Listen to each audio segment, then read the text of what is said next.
Hello વિદ્યાર્થી મિત્રો, welcome back. આજે આપણે વાત કરીશું પ્રકરણ નંબર 13, આપણે શા માટે માંદા પડીએ છીએ.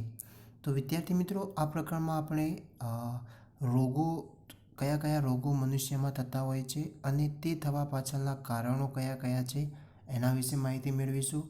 ત્યારબાદ કે જે શરીરનું સ્વાસ્થ્ય એટલે શું, એનું મહત્ત્વ શું છે, બરાબર, અને સારા સ્વાસ્થ્ય માટે કઈ કઈ શરતો આવશ્યક છે એના વિશે કેટલીક માહિતી આ પ્રકરણમાં આપણે મેળવવાના છીએ, બરાબર. તો પ્રકરણની શરૂઆત કરતાં પહેલાં આપણે બધા જ જાણીએ છીએ અત્યારે એક મોટી મહામારીથી ઝઝૂમી રહ્યા છીએ, એનો સામનો કરી રહ્યા છીએ, જેનું નામ છે કોરોના. ઓકે, તો કોરોના પણ એક પ્રકારનો રોગ છે, બરાબર, અને આ રોગ એ એક વાયરસ દ્વારા ફેલાય છે, જે તમે જાણો છો, બરાબર. તો કેટલાક જે મનુષ્યમાં થતા રોગો છે એ વાયરસ દ્વારા થતા હોય છે, કેટલાક બેક્ટેરિયા દ્વારા થતા હોય છે અને કેટલાક પ્રજીવ એટલે કે જે એકકોષીય સજીવો છે એના દ્વારા થતા હોય છે, બરાબર. તો આમ વિવિધ પ્રકારે મનુષ્યમાં બીમારીઓ એટલે કે માંદા પડતા હોઈએ છીએ.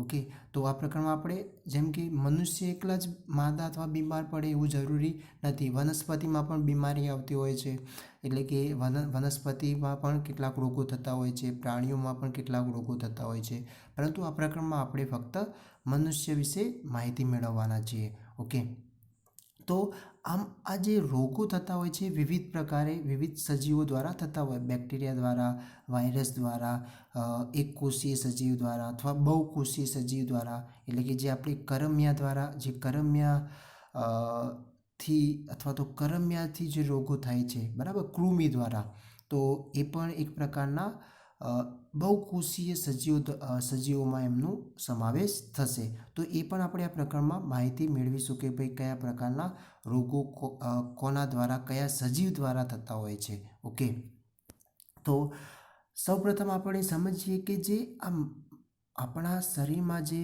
રોગ થાય છે અથવા તો આપણે જે બીમાર પડીએ છીએ અથવા માંદા પડીએ છીએ, તો એ માંદા પડવા પાછળનું કારણ શું છે.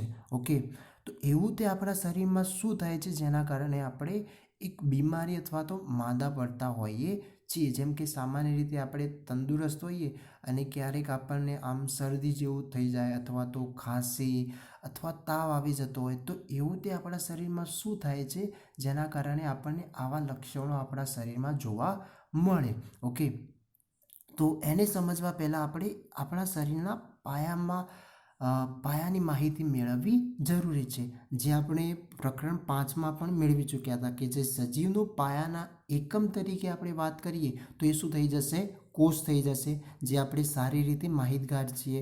અને આ કોષને શું કહેવામાં આવે છે, સજીવ શરીરનો રચનાત્મક અને ક્રિયાત્મક એકમ તરીકે એને ઓળખવામાં આવે છે, બરાબર, માટે જ એને કીધું છે પાયાનો એકમ. ઓકે, તો હવે આ કોષમાં એવી કેટલી પ્રકારની જૈવિક ક્રિયાઓ થતી હોય છે, જેમ કે આપણા શરીરમાં ઉર્જા બનવાની ક્રિયા હોય તો એ પણ કોના અંદર થાય છે, કોષોમાં થતી હોય છે.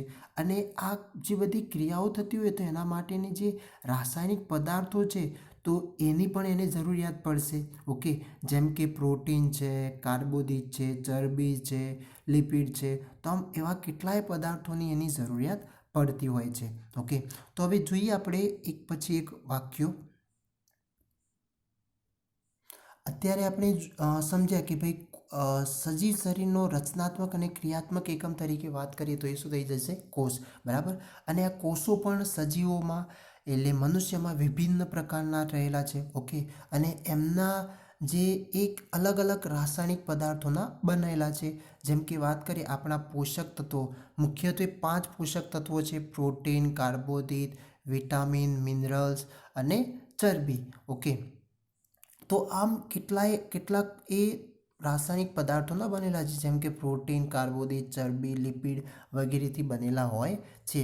હવે આ જે કોષો છે એ કેવા છે, લાગે આપણને સ્થાયી, પરંતુ એ કેવા હોય છે, ખૂબ જ સક્રિય હોય છે, એટલે કે એ પોતાની ક્રિયાઓ કરતા રહેતા હોય છે, જેના કારણે આપણું શરીર એક ચોક્કસ કાર્ય કરતું રહે છે, જેમ કે પાચન કરવાનું કાર્ય, શ્વસન કરવાનું કાર્ય, જે હૃદયનું ધબકવાનું કાર્ય થઈ રહ્યું છે. તો આમ વિવિધ પ્રકારના કોષો એક કાર્ય કરી રહ્યા છે, જેના કારણે આપણા શરીરમાં વિવિધ કાર્યો થતા હોય છે. આપણું શરીર એક સક્રિય અવસ્થામાં હોય છે. ઓકે, તો તેઓમાં કોઈને કોઈ પ્રકારની ક્રિયા હંમેશા થતી રહેતી હોય છે. એટલે કોની આ વાત થઈ રહી છે? કોષોની વાત થઈ રહી છે.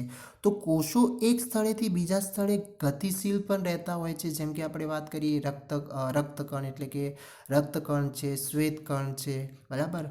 તો આવા જે કોષો કેટલાક છે તો એ પણ શું કરતા હોય છે? ગતિશીલ રહેતા હોય છે. અથવા બીજા શબ્દોમાં વાત કરીએ તો એમના અંદર એમની ક્રિયાઓ ગતિશીલ રહેતી હોય છે, બરાબર. તો ત્યાં સુધી કોઈ કોષોમાં ગતિશીલ હોતા નથી. જેમ કે કેટલાક કોષો પોતાની જગ્યાએ રહીને ક્રિયાઓ કરતા હોય છે, બરાબર. જેમ કે નવા કોષોનું નિર્માણ થવું, અથવા તો જે કોષમાં કંઈક ખામી સર્જાઈ હોય તો એનું સમારકામ કરવું. તો આમ વિવિધ પ્રકારના કાર્યો ત્યાં આગળ આપણને કોષોમાં થતા જોવા મળશે, બરાબર. તો આમ નવા કોષો નિર્માણ પામતા પણ રહેતા હોય છે. જેમ કે કોઈ કોષ આપણા ખામી થયો તો એ શું થઈ જશે? ત્યાં આગળ નવા કોષનું પણ નિર્માણ થતું હોય છે. ઓકે, તો આમ આપણા અંગો, પેશીઓ, ઘણી બધી વિશિષ્ટ ક્રિયાઓ એમના અંદર ચાલતી હોય છે. જેમ કે ઉદાહરણ અહીંયા આગળ જોઈ શકીએ છીએ આપણે કે હૃદયનું ધબકવું, ફેફસા શ્વાસ લે છે, પછી મૂત્રપિંડમાં ગાળણ દ્વારા મૂત્રનું નિર્માણ થવું, મગજ વિચારવાનું કાર્ય કરે છે.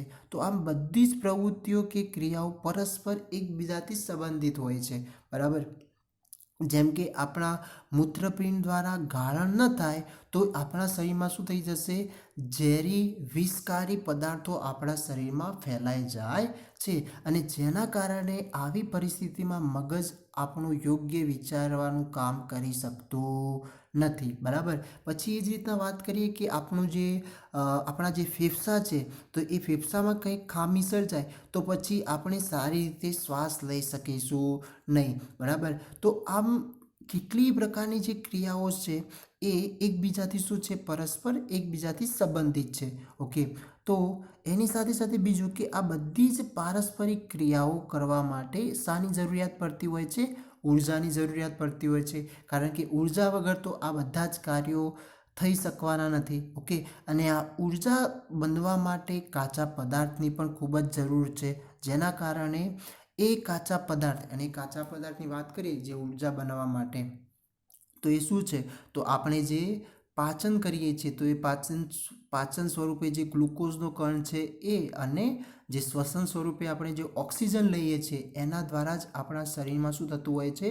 ઉર્જાનું નિર્માણ થતું હોય છે. એટલે કે જે શ્વસન ક્રિયા આપણે કહીએ છીએ, જારક શ્વસન અને અજારક શ્વસન દ્વારા. તો આ કાચા પદાર્થો આપણા શરીરને શું કરે છે? બહારથી પ્રાપ્ત થાય છે. કારણ કે આ કાચા પદાર્થો એ આપણે શું કરીશું? બહારથી પ્રાપ્ત કરીશું, અને એના દ્વારા જ આપણા શરીરમાં શું થતું હોય છે? ઉર્જા નિર્માણ થતું હોય છે. ઓકે, અને એ પણ ક્યાં આગળ? કોષોમાં.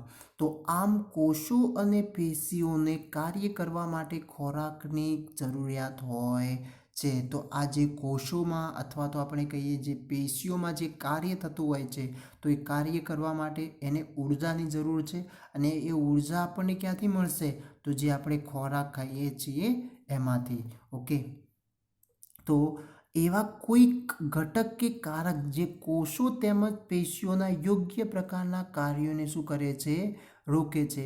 હવે આપણા શરીરમાં અથવા તો પેશીમાં જે યોગ્ય પ્રકારના કાર્યો થાય છે તો એને રોકનાર કોણ છે? આવા કેટલાક ઘટકો અથવા તો કારકો. અને તેનાથી શરીરમાં સામાન્ય ક્રિયાઓમાં શું થાય છે? એક પ્રકારનું ડિસ્ટર્બન્સ અથવા તો એક ખલેલ ત્યાં આગળ સર્જાય છે, અને જેના કારણે આપણે કહી શકીએ છીએ કે જે તે વ્યક્તિ એ શું થયો છે? માંદો પડ્યો છે, બરાબર. તો આવી જે આપણા શરીરમાં યોગ્ય ક્રમાનુસાર જે ક્રિયાઓ થતી હોય છે પેશીઓમાં, એમાં કેટલીક ખામી સર્જાય અથવા તો કેટલીક ક્રિયાઓ ખોરવાય, જેના કારણે આપણે કહી શકીએ છીએ કે જે તે વ્યક્તિ બીમાર છે અથવા તો માંદો પડ્યો છે. ઓકે, તો માંદા પડવાનું રોકવા માટે આપણે શું કરવું જોઈએ? તો શરીર માટે જે જરૂરી બહારથી પ્રાપ્ત જે કાચા પદાર્થો છે, એટલે કે જે ખોરાક છે, જે હવા છે, બરાબર, તો આ બધું જ કેવા સ્વરૂપમાં આપણે ગ્રહણ કરવું જોઈએ? શુદ્ધ સ્વરૂપમાં, બરાબર. ટૂંકમાં જે શુદ્ધ હવા, પાણી, ખોરાક દ્વારા વ્યક્તિ માંદા પડતા આપણે અટકી શકે છે અથવા તો અટકાવી શકીએ છીએ. તો જે આ રોગો થતા હોય છે, તો એ રોગો આપણે દૂષિત ખોરાક ખાઈ લીધો હોય એના દ્વારા પણ રોગ થઈ શકે, અથવા દૂષિત પાણી પી લીધું હોય તો પણ રોગ થવાની સંભાવના રહેલી છે. ઓકે, પછી હવા દ્વારા પણ રોગો ફેલાવાની સંભાવનાઓ છે. ઓકે, તો આમ જે આ બહારથી આપણા શરીરમાં જે અલગ અલગ જગ્યાએથી જે કાચા પદાર્થો શરીરમાં દાખલ થતા હોય તો એ શુદ્ધ હોવા જોઈએ, જેના કારણે આપણે માંદા પડતા અટકી શકીએ છીએ. ઓકે, તો આ વાત હતી અહીંયા આગળ જે પ્રસ્તાવના સ્વરૂપે કે ભાઈ માંદા પડવા પાછળનું કારણ શું છે. તે ટૂંકમાં જે આપણા શરીરમાં જે પેશીઓમાં જે થતી ક્રિયાઓ છે એમાં કંઈક ક્રિયામાં કોઈ પ્રોબ્લેમ આવે, એટલે કે એ ક્રિયાઓ ખોરવાય અથવા તો એ ક્રિયામાં કંઈક ખલેલ આવે, જેના કારણે આપણને અલગ અલગ જગ્યાએ આપણને રોગ થવા પાછળનું કારણ જોવા મળતું હોય છે.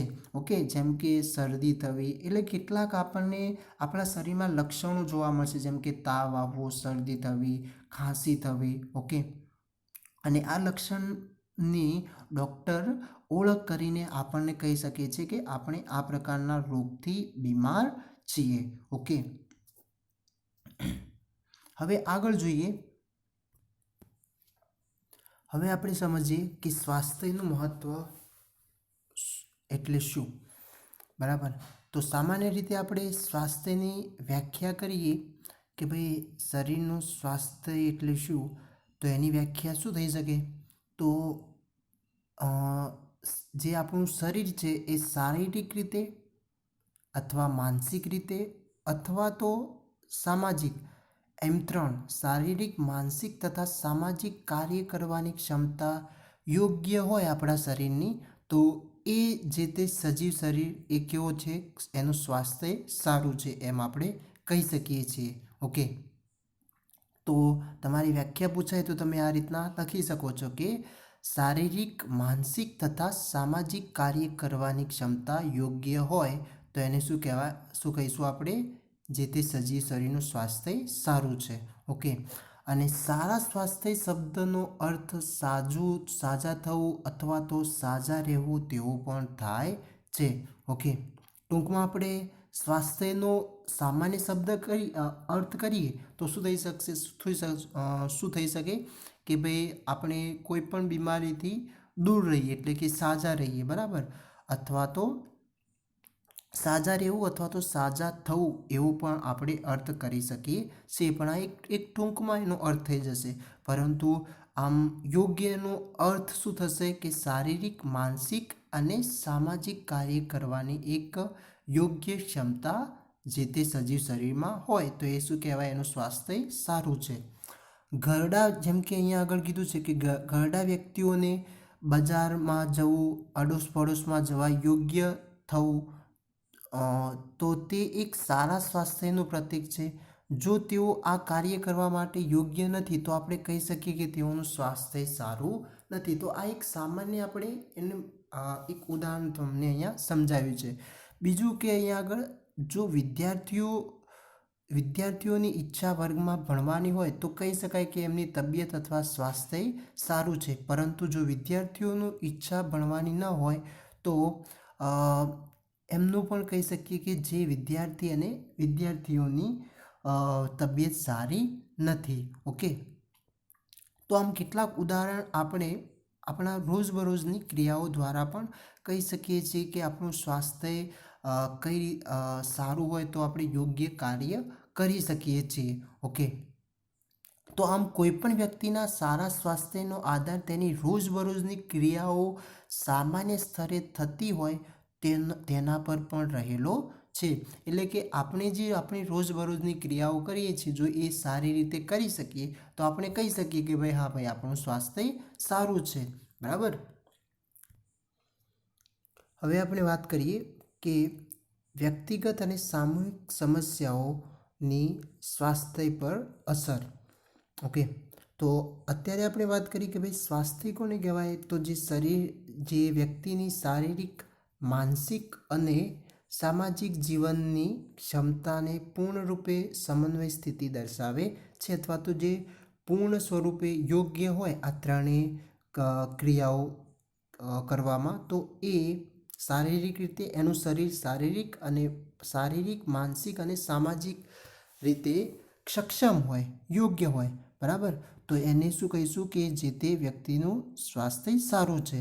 અને કોઈ પણ વ્યક્તિ તેને સ્વયં પૂર્ણ સ્વરૂપે પ્રાપ્ત કરી શકતું નથી, એટલે કે એ પોતે એકલો રહીને અથવા સ્વયં રીતે એ પ્રાપ્ત કરી શકતો નથી આ ત્રણેય ક્રિયાઓ અથવા તો આ ત્રણેય દ્રષ્ટિએથી, બરાબર. તો એ કઈ રીતના? તો બધા જ સજીવોનું સ્વાસ્થ્ય તેમની આજુબાજુ અથવા તેમની આસપાસના પર્યાવરણ પર પણ આધારિત હોય છે. જેમ કે આપણું આજુબાજુનું પર્યાવરણ જો શુદ્ધ હોય, ઓકે, તો એના કારણે આપણું સ્વાસ્થ્ય પણ સારું હોઈ શકે. જેમ કે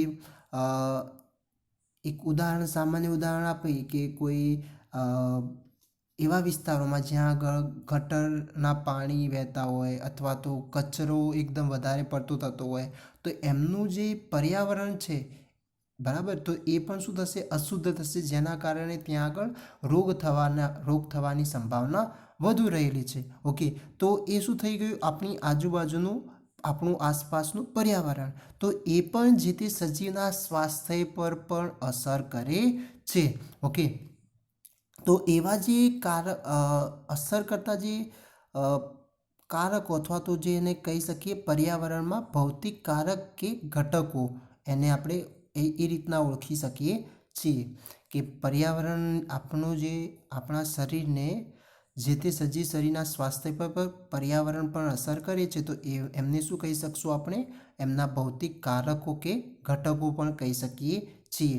અને આ પર્યાવરણના પાયાના પરિબળો કે કારકો કે ઘટકોનો સમાવેશ થાય છે. જેમ કે અહીંયા આગળ ઉદાહરણ આપણને આપ્યું છે કે ચક્રવાત વ્યક્તિના સ્વાસ્થ્યને અનેક રીતે નુકસાન પહોંચાડી શકે છે, પરંતુ વ્યક્તિ અથવા માનવ સમાજમાં રહે છે. તેથી માનવનું સામાજિક પર્યાવરણ તથા વ્યક્તિગત સ્વાસ્થ્ય પણ મહત્વપૂર્ણ છે. જેમ કે ગામ, કસ્બા અથવા શહેર જેવા સ્થાનોમાં ભૌતિક પર્યાવરણનું નિર્ધારણ પણ સામાજિક પર્યાવરણ દ્વારા થાય છે. એટલે કે આ જે તે વ્યક્તિ અથવા તો માનવ પણ એ સમાજમાં રહે છે. ઓકે, તો માનવનું સામાજિક પર્યાવરણ તથા એનું વ્યક્તિગત સ્વાસ્થ્ય પર પણ મહત્વપૂર્ણ છે. અને એનું માનવ પર્યાવરણ પણ એક સામાજિક પર્યાવરણ દ્વારા થાય છે. ઓકે, હવે એ કઈ રીતના? તો જો કચરાનો યોગ્ય રીતે નિકાલ કરવામાં ન આવે તો સ્વાસ્થ્ય ખરાબ થવાની સંભાવના રહેલી છે. તો આ એક શું થઈ ગયું? સામાજિક પર્યાવરણ થઈ ગયું. અને એ જ ભૌતિક પર્યાવરણનું નિર્ધારણ કરે છે. એ જ રીતના જો વધુ માત્રામાં કચરો ગલીઓમાં ફેંકવામાં આવે અને ખુલ્લા નાળામાં રોકાયેલા પાણીમાં તે સ્થિર પડેલો રહે તો શું થશે? ખરાબ સ્વાસ્થ્યની સંભાવના રહેલી છે. કેમ? કારણ કે એ કચરો એક દૂષિત પદાર્થ થઈ ગયો, બરાબર, જેના કારણે ગટરના પાણી ત્યાં આગળ ઉભરાશે, બહાર નીકળશે, બરાબર, જેના કારણે રોગો થવાના સંભાવના રહેલી છે. એ ત્યાં આગળનું પર્યાવરણ દૂષિત કરી શકે છે. ઓકે, આથી સામુદાયિક સ્વચ્છતા એ સ્વાસ્થ્ય માટે પણ મહત્વપૂર્ણ હોય છે. તો જેના કારણે આવી સામુદાયિક સ્વચ્છતા પણ એક મહત્વપૂર્ણ ભાગ ભજવે છે. હવે કે જે સારા સ્વાસ્થ્ય માટે સારો ખોરાક કેવો હોવો જોઈએ? તો સારા સ્વાસ્થ્ય માટે વાત કરીએ તો વ્યક્તિએ પૌષ્ટિક ખોરાકની જરૂરિયાત હોય છે, બરાબર. અને આવો ખોરાક મેળવવા માટે વ્યક્તિએ કામ કરવું પડે છે અને તેના કામ કરવાનો અવસર પણ શોધવો પડે છે, બરાબર. એટલે કે એને કામ કરશે તો એ સારું એવું ભથ્થું મેળવશે અથવા તો એ પૈસા મેળવશે, બરાબર, અને એના કારણે એ સારો પૌષ્ટિક આહાર ખોરાક મેળવી શકે છે અથવા તો લઈ શકે છે. ઓકે, અને આવી સારી આર્થિક સ્થિતિ તથા કાર્ય પણ એક વ્યક્તિગત સ્વાસ્થ્ય માટે જરૂરી છે. તો સારા ખોરાક માટે એને કામકાજ કરવું પડશે. એ કામકાજ પરથી જે એને પૈસા મળે છે તો એ પૈસા દ્વારા એ પોતાનો પૌષ્ટિક આહાર મેળવીને સારો ખોરાક લઈ શકે છે. એની સાથે સાથે બીજું કે સ્વસ્થતા માટેની ખુશી. તો જેટલા સ્વસ્થ રહેવા માટે વ્યક્તિએ ખુશ રહેવું પણ આવશ્યક છે. એટલે કે પોતે માનસિક રીતે જો ખુશ હશે, માનસિક દ્રષ્ટિએ પણ ખુશ રહેવું આવશ્યક છે. જેના કારણે અત્યારે આપણે વાત કરી કે ભાઈ 3 રીતે, શારીરિક રીતે, માનસિક રીતે અને સામાજિક રીતે. તો સામાજિક રીતે વાત કરીએ તો એનું સામાજિક પરિસ્થિતિ સારી હોવી જોઈએ, જેના કારણે એની પર્યાવરણ અનુકૂળ, પર્યાવરણ સંબંધિત જે સ્વાસ્થ્ય છે એ એને સારું મળી રહેશે. એની સાથે સાથે જે માનસિક રીતે એ ખુશ હોવો જોઈએ, જેના કારણે સ્વાસ્થ્ય સારું જળવાઈ રહી શકે છે. અને બીજું કે એ શારીરિક રીતે પોતાના શરીર સ્વરૂપે, તો શરીર રીતે એ સારો ક્યારે રહી શકે, તો જ્યારે એ પૌષ્ટિક ખોરાક પોતાના શરીરને આપશે ત્યારે એ તંદુરસ્ત રહી શકે છે. ઓકે, તો જો કોઈની સાથે કોઈ વ્યક્તિનો વ્યવહાર સારો ન હોય, તો વ્યક્તિ કોઈ એકબીજાથી ડરતો હોય તો પણ વ્યક્તિ સ્વસ્થ અને ખુશ રહી શકતો નથી. આથી વ્યક્તિગત સ્વાસ્થ્ય માટે સામાજિક સમાનતા, સંવાદિતતા ખૂબ જ આવશ્યક છે. અને એટલે જ અનેક સામુદાયિક સમસ્યાઓ પણ વ્યક્તિગત સ્વાસ્થ્યને અસર પહોંચાડી શકે છે. તો કેટલીક આવી સામુદાયિક સમસ્યાઓ પણ વ્યક્તિના સ્વાસ્થ્યને અસર કરી શકે છે, બરાબર. તો આ કેટલીક માહિતી હતી અહીંયા આગળ કે જે વ્યક્તિગત તેમજ સામૂહિક સમસ્યાઓ એ સ્વાસ્થ્ય પર કઈ રીતના અસર કરી શકે છે. ઓકે, તો જે આપણે ખુશીના આધારે આપણે જોયું. ઓકે, તો એની સાથે સાથે પૌષ્ટિક ખોરાક મેળવતા હોઈએ તો પણ આપણું સ્વાસ્થ્ય સારું રહી શકે છે. ઓકે, પછી આપણી આજુબાજુની પરિસ્થિતિ, પર્યાવરણની પરિસ્થિતિ અથવા જે સામાજિક જે પર્યાવરણ છે એની પરિસ્થિતિ પણ સારી હોય તો આપણું સ્વાસ્થ્ય સારું રહી શકે છે. ઓકે, હવે ત્યાર પછીનો જે ટોપિક છે જે છે સ્વસ્થ અને રોગમુક્ત વચ્ચેની ભિન્નતા. તો અહીંયા આગળ આપણે જે રોગને આપણે અંગ્રેજી શબ્દમાં વાત કરીએ તો એને અંગ્રેજી શબ્દ શું થશે? ડિસીઝ. આપણે અંગ્રેજીમાં રોગને કયા શબ્દ તરીકે ઓળખી શકીએ છીએ? ડિસીઝ, બરાબર, જે આપ તમે સ્પેલિંગ પણ જોઈ શકો છો. તો આ ડિસીઝ એ 2 શબ્દનો બનેલો છે. કયા કયા? તો ડીસ પ્લસ EASE, ઇસ. ઠીક છે. તો હવે ડીસ, હવે આ બંને શબ્દમાં જે ડીસનો મતલબ થશે ખલેલ પહોંચાડવું, બરાબર, ડિસ્ટર્બન્સ.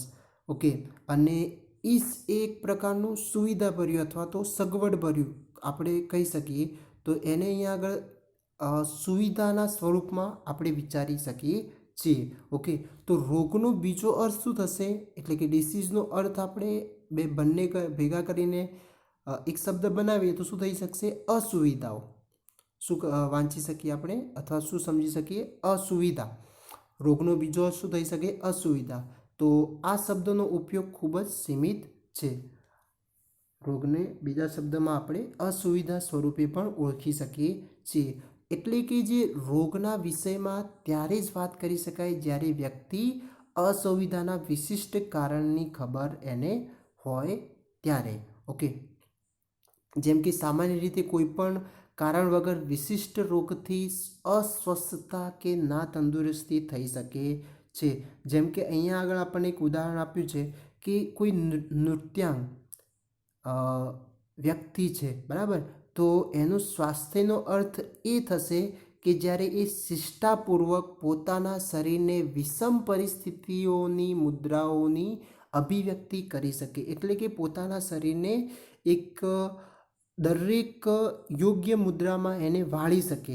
એના જે પણ નૃત્યના સ્ટેપ હોય, મુદ્રાઓ હોય, એ દરેક મુદ્રાઓમાં એ વાળી શકે, અભિવ્યક્ત કરી શકે, તો એ ત્યારે આપણે એ વ્યક્તિ, એ નૃત્યાંગ વ્યક્તિને સ્વાસ્થ્ય સારું છે એમ આપણે કહી શકીએ છીએ.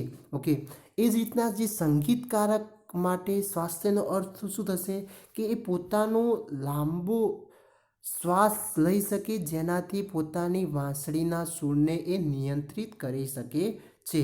બરાબર. તો આમ કોઈ પણ વ્યક્તિને પોતાની વિશિષ્ટ ક્ષમતાને ઓળખવાનો અવસર કે તક મળે તે પણ સ્વાસ્થ્ય માટે એક આવશ્યક છે. આથી જ વ્યક્તિ કોઈ પણ રોગના લક્ષણો કે ચિહ્નોનો ફેલાવો થયા વગર પણ અસ્વસ્થ બની શકે છે. તો જેના કારણે, જેમ કે અહીંયા આગળ બે ઉદાહરણ આપણે જોયા કે ભાઈ નૃત્યાંગ એ એનું સ્વાસ્થ્ય સારું છે એવું કઈ રીતના કહી શકીએ, તો એ પોતાના શિષ્ટાપૂર્વક સારી રીતે પોતાના શરીરને વિષમ પરિસ્થિતિમાં મુદ્રાઓને ઢાળી શકે, અભિવ્યક્ત કરી શકે, તો આપણે કહી શકીએ કે એનું સ્વાસ્થ્ય સારું છે. એ જ રીતના જે સંગીતકાર હોય એ પોતાનો લાંબો શ્વાસ લઈ શકે અને વાંસળીમાં સૂર નિયંત્રિત કરી શકે, તો તે વખતે યાની કે ત્યારે આપણે કહી શકીએ છીએ કે એ સંગીતકારકનો સ્વાસ્થ્ય સારું છે. બરાબર. તો આમ વિવિધ પ્રકારના વ્યક્તિને કોઈ પણ રોગના લક્ષણો કે ચિહ્નોનો ફેલાવો થયા વગર પણ એ અસ્વસ્થ બની શકે છે.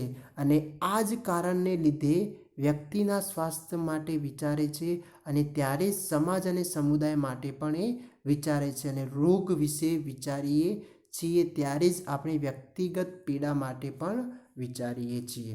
ઓકે, તો અહીંયા આગળ આ વાત હતી સ્વસ્થ અને રોગમુક્ત વચ્ચેની ભિન્નતા શું હશે. હવે આ જે સ્વસ્થ થવા પાછળની જે શરતો છે કેટલીક એ જોઈ લઈએ. તો જે સારા સ્વાસ્થ્યની બે આવશ્યક પરિસ્થિતિઓ કઈ કઈ છે, તો પહેલું કે વ્યક્તિ માનસિક રીતે, ભૌતિક સુખ સગવડોથી તેમજ સામાજિક રીતે યોગ્ય રહે તે જરૂરી છે. અને સારા સ્વાસ્થ્ય માટે બીજું, વ્યક્તિની આસપાસનું વાતાવરણ યોગ્ય અને સારું હોવું જોઈએ. બરાબર. તો વ્યક્તિના સારા સ્વાસ્થ્યની કેટલીક આવશ્યકતાઓ, કેટલીક શરતો કઈ હોવી જોઈએ, તો માનસિક રીતે, ભૌતિક સુખ સગવડોથી તેમજ સામાજિક રીતે યોગ્ય હોવી જોઈએ. બરાબર. યોગ્ય રહે તે જરૂરી છે. અને એના આસપાસનું વાતાવરણ યોગ્ય અને સારું હોય તે પણ જરૂરી છે. ઓકે, તો આમ આ કેટલીક 3-4 જે પરિસ્થિતિઓ છે એ જો એને મળી રહેતી હશે તો એનું સ્વાસ્થ્ય કેવું રહેશે, સારું જળવાઈ રહેશે. બરાબર. હવે ત્યારબાદના આપણે ટોપિકમાં જોઈશું રોગો, કયા કયા રોગો થતા હોય છે અને રોગો થવા પાછળનું કારણ કયું છે. તો આજે આપણે કેટલીક માહિતી એની પ્રસ્થાના વિશે માહિતી મેળવી ચૂક્યા. પછી સ્વાસ્થ્યનું મહત્ત્વ શું છે એના વિશે આપણે માહિતી મેળવ્યા. બરાબર. Thank you.